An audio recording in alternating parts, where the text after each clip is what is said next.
So welcome back to Pink's Kitchen. Today let's check out how to make chemba or red rice appam without yeast. This is a very delicious recipe with no compromise in the regular taste of the appams made using yeast. So let's quickly check out the ingredients and get started. To a mixing bowl, add 2 ladle full of aapam batter. I've already made a video on how to make aapam batter at home. I'll be giving the video link in the description box. You can check on it. Now to this add 2 tablespoons of chemba flour. Give it a good mix. I've already added salt in my aapam batter. If you don't have, then you can add 1/4 teaspoon of salt and then mix well. Then to this add little water and mix well again. Chemba or red rice has a lot of health benefits such as it lowers blood sugar levels, fights against asthma, good for your bone health, aids in digestion, promotes weight loss and improves your skin health.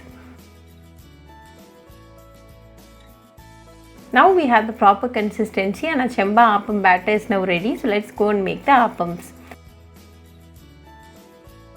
Heat an appam pan and pour in a ladle full of chemba appam batter. Spread it well like this.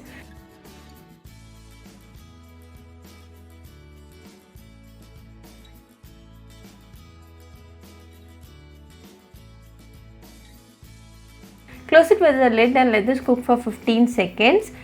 It's been 15 seconds, so let's now open and check. Our chemba appams are very nicely done, so let's now remove it. If you prefer your appams to brown a little, then you can cook for a few more seconds. I like it a little brown, so 15 seconds of cook time is good enough for me.